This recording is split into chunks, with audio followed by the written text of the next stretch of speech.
to to take care of the paperwork. Because 2% is not like, okay, that was the attitude. China is getting big now. China is going around and swooping up a lot of Africa because Africa's full. You get the land. All you got to do is fertilize it and plant.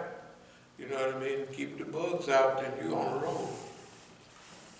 But the Chinese in Africa, and I would say have settlements now, they want to make the Africans work like Chinese. Chinese are known for lines of 1,000 Chinamen digging, whatever they do. They're known for that. Africans don't work like that. If you leave them, they're not going to work that hard. So China has to respect the evolutionary patterns of the country where they are, right? They can't get, these people are lazy. To them, it looks like they're lazy, because if you've been living in Africa all for 50, 100,000 years, and you just throw seeds out the window or whatever animal eat the seed and spit it out or whatever, it just grows, right?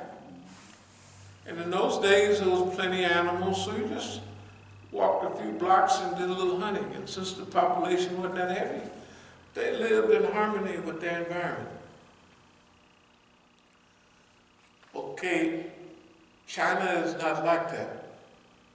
They had a little harsher environment where you had to mechanize. You had to build dams. You had to build serious irrigation systems. All of those things you had to build. So it makes you like Europeans. The weather is harsh. Everything is harsh. They have a short growing season. You know what I mean? And Europeans are different. You look at white folks, where they always sitting. They always sitting in the sun. Look at Africans, where they sitting. They always sit in the shade. They're never sitting out in the sun, right?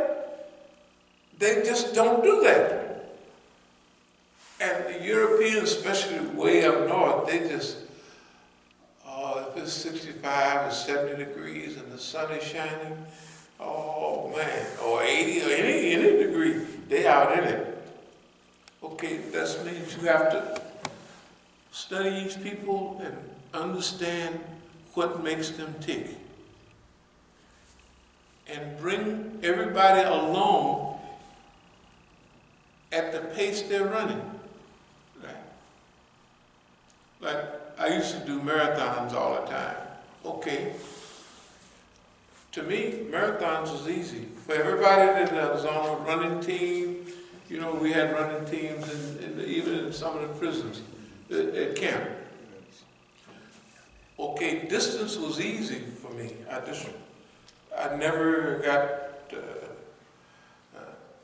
but if I was running at my 80 miles per hour, I would be just cruising along at a nice pace. Maybe a 3-hour marathon. 3 hours and a few minutes. Or that's a 7-minute, you're running 7 minutes. Yeah, you're running 7 minutes a mile. Okay, the first mile I would run 6 minutes, but after that, I'd be slowing down, and I could run any marathon. My friends were faster. If I tried to stay up with them, which eventually I'd catch up when we cruise along, but I would burn up. I would be running, I would burn up at that speed that everybody else runs. Or not everybody. Remember the marathon, you have groups of people. After you're out a couple of miles, a few miles, you see people grouping together. Mm-hmm. Those are people that are they got a certain pace, they didn't filter it out its natural level, yeah. So you just running along with that crew. You didn't meet them, you didn't know them anywhere. By the time you finish, you know y'all are kind of a clique. Because you ran, you're running at a pace that's, you know, you figure it, you see it. Okay. People have work habits like that too. Commitment habits like that. You know, they don't want to get out there and just go crazy, you know. I remember back in the 80s, late 70s, early 80s, I used to ask brothers, because all the record holders in those marathons was white boys. And I said, why don't blacks, you know, win all these marathons? Well, it was very simple. They weren't running the marathons. Blacks was running the sprints and all of that, relays, but black people wasn't running over a mile. You know what I mean? That was what they was built for that. You know, the bony legs down there, them get big up here, they butt sticking up. Them boys, their body was built for it. So brothers told me, yeah, well, see, you got one lung here.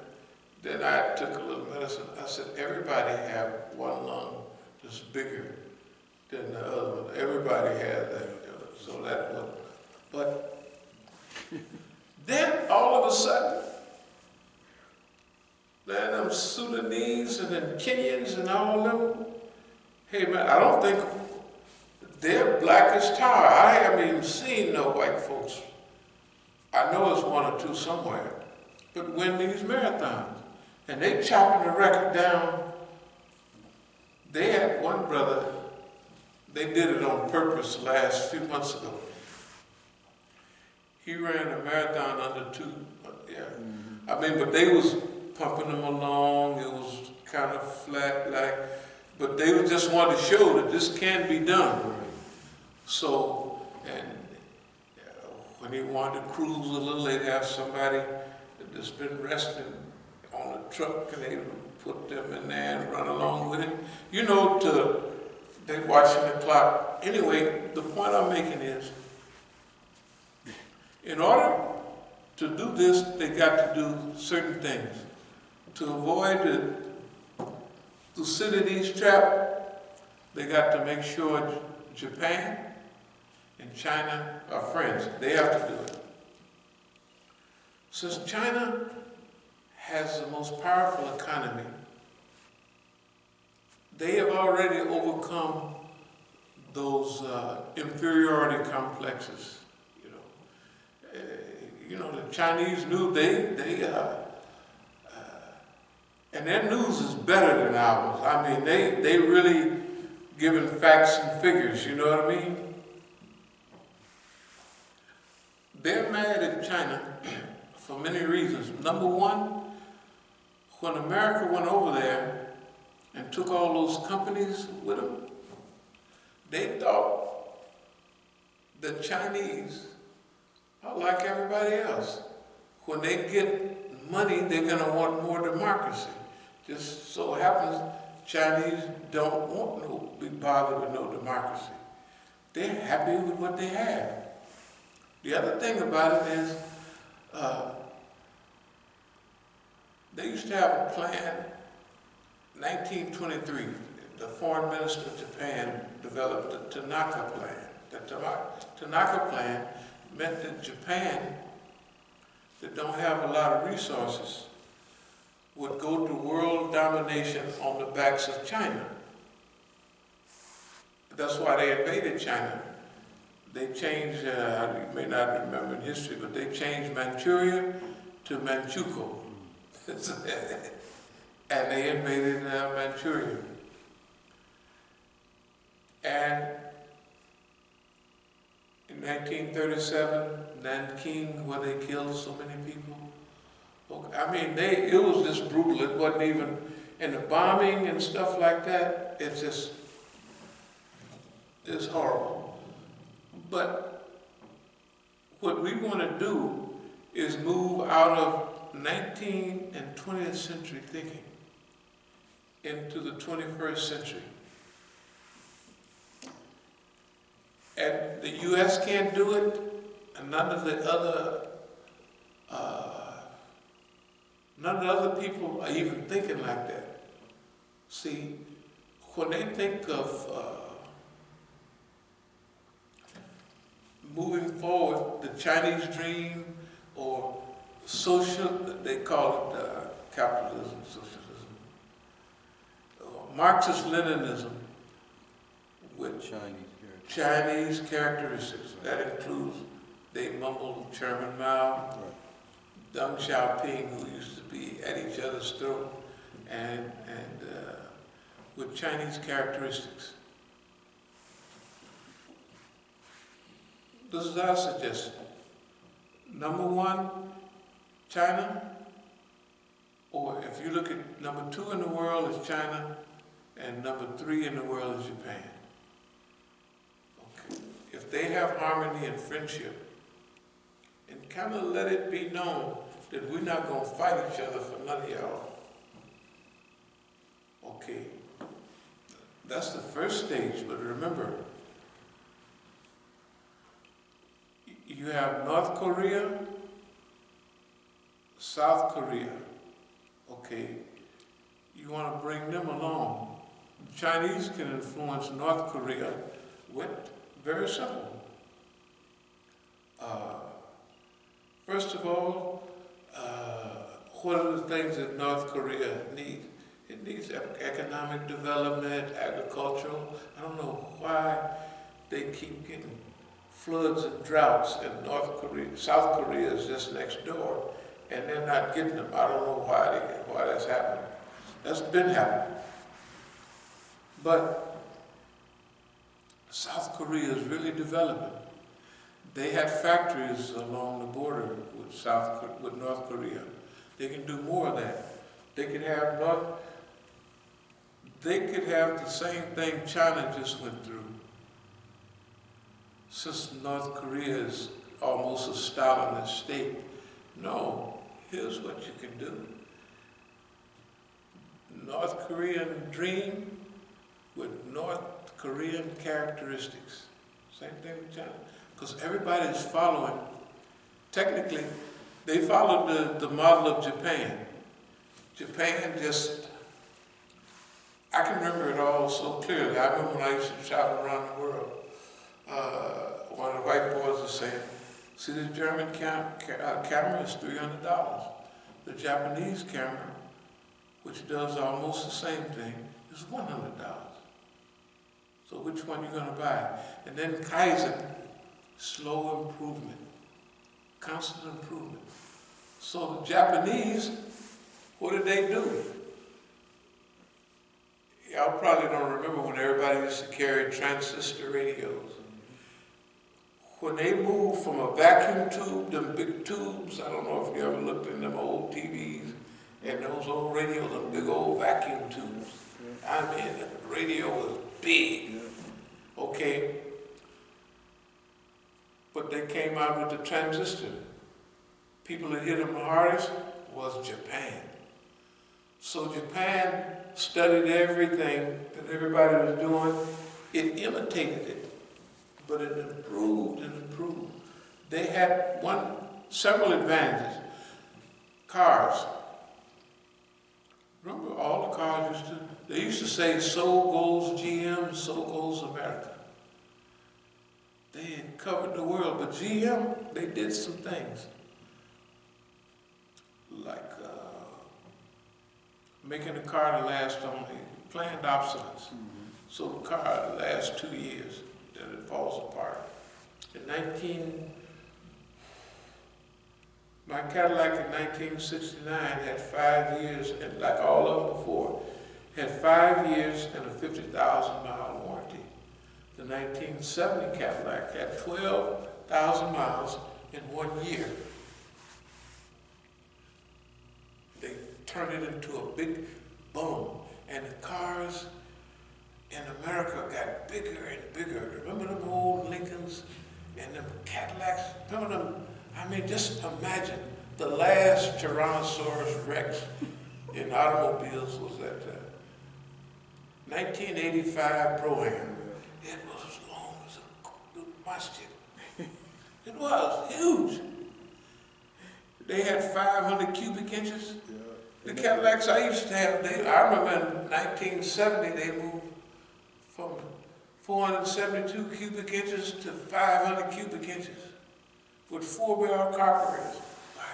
Gas was 37 a gallon. In the expensive stations it was 35 cents. All the tanks had 16. I'm thinking 16 gallons. I know it wasn't 36 gallons. 16 gallons. But you got 9 miles in the city in one of them cars and 11 miles on the highway. The gas thing hit in the early 70s. And all of a sudden, all the white folks was taking all of those big junky cars, and Negroes was buying them up. They wasn't thinking.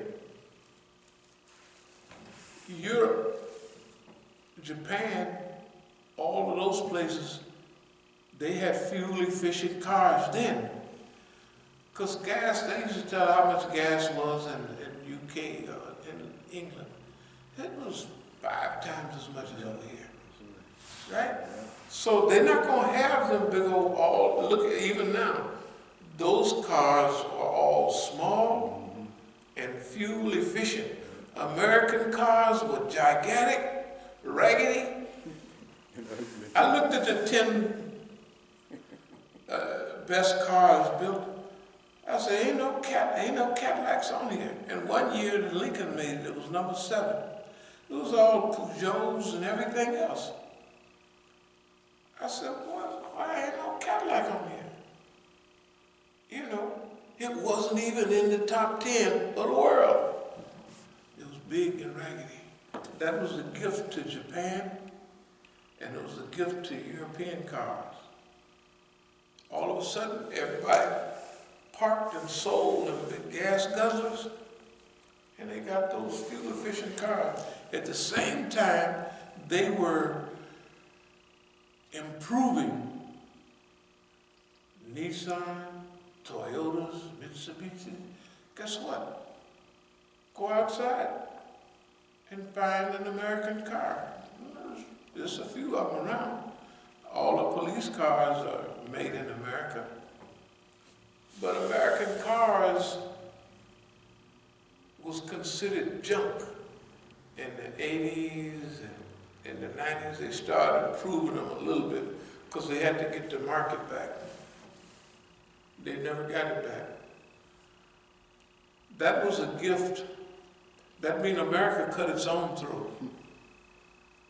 The way America cut its throat in production is cutting its throat now in policies around the world. The last month has been unbelievable. I'll get into that in a few days. But anyway, let me get back to it. So China should have its, whatever its security or CIA type group. It should be in each country to help the people.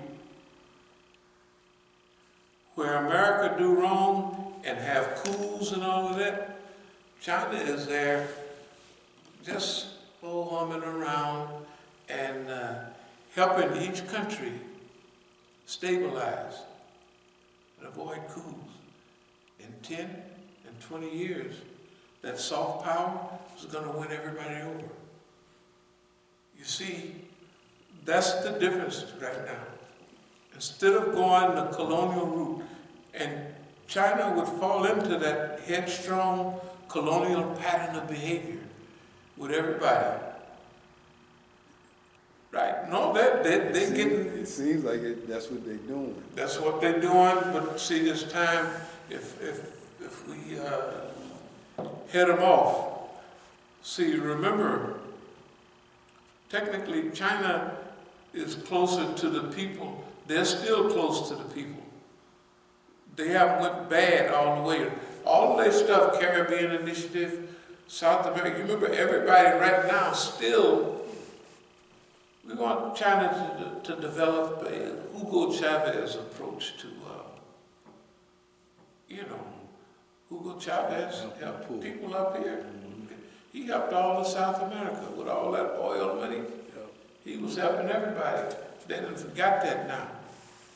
But that attitude, and number one, if China and Japan unify, cooperate, that removes the Thucydides trap.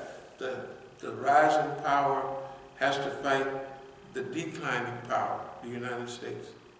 Because they're the two, they number 2 and number 3 in the world. Then, to solidify this, you have Vietnam, Cambodia, Laos, all of those. Remember, if we say this is the Asian century, that means they ease them along too. Remember, this is all very strategic. For us, we would say it's based on kindness. It's political strategy based on goodness, and it can be done. We want them to try it out, see how it works. Yeah, that's what we want them to do. That's why we're giving this lecture tonight. And if they don't get it, we're going to package, we're going to take it down to the Chinese embassy. We're going to go back in a little while. But the video right there, they're going to see this and they're going to hear this. We're not leaving things up in the air like we was in the last stage, because we're in a different stage now. Okay, let me just try to speed up a little bit. China, Japan, Korea, that's South Korea and North Korea.